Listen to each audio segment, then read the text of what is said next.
Malapit na naman ang tag-ulan at kapag madalas ang ulan, baha agad sa ilang lungsod sa Metro Manila. Sa Marikina City, nagsasagawa ng lokal na pamahalaan ng mga flood control project. May unang balita, live si EJ Gomez. EJ.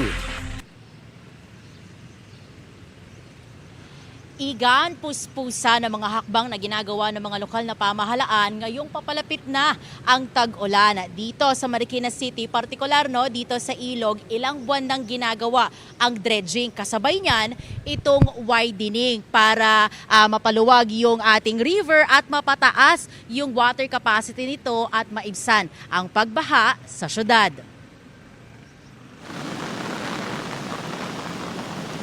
Isa ang Marikina sa mga lugar sa Metro Manila na nakararanas ng matinding pagbaha kapag tag-ulan. Sa tuwing aapaw ang ilog, halos hindi na makita ang signage ng Marikina. Ayon sa Pag-asa, posibleng magsimula ang panahon ng tag-ulan sa bansa sa unang linggo ng Hunyo.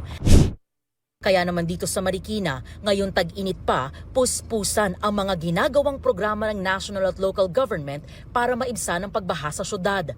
May dredging o paghuhukay ng putik sa ilog na ilang buwan na raw ginagawa ayon sa Marikina River Park Authority. Late September hanggang ngayon, dire-diretso. Siguro more or less mga ano yan, 20,000 trucks. Na yan, dinadala yan doon sa mga low namin. Yung dating doon namin ilalagay yun para tumaas. Napakahalaga ng dredging kasi isa ito sa mga programa natin pagdating sa prevention and mitigation. Nakakatulong ito para mas malaki yung water carrying capacity ng river natin given na ang Marikina is flood prone.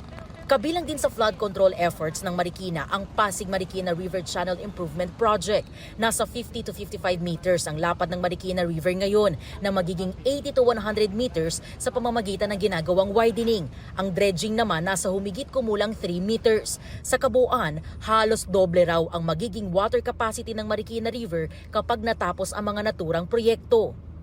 Nakahanda na rin daw ang Marikina City Disaster Risk Reduction and Management Office o CDRRMO sa pagpasok ng tag-ulan. Nakapreposition na ang mga outboard motor na ginagamit sa mga rescue boat. All set na rin ang 26 units ng aluminum paddle boat. Gayon din ang mga ambulansya at rescue tender truck.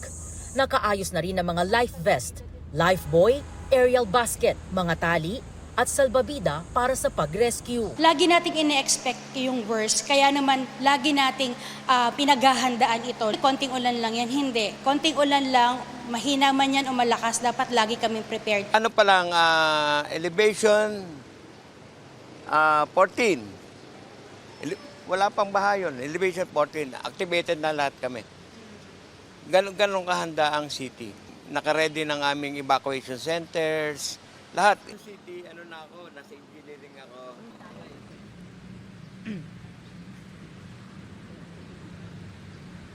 Igan, bukod doon sa widening, kasama rin dito sa Pasig-Marikina River Channel Improvement Project ay itong upgrading at protection ng riverbanks at pagkakaroon ng floodgate.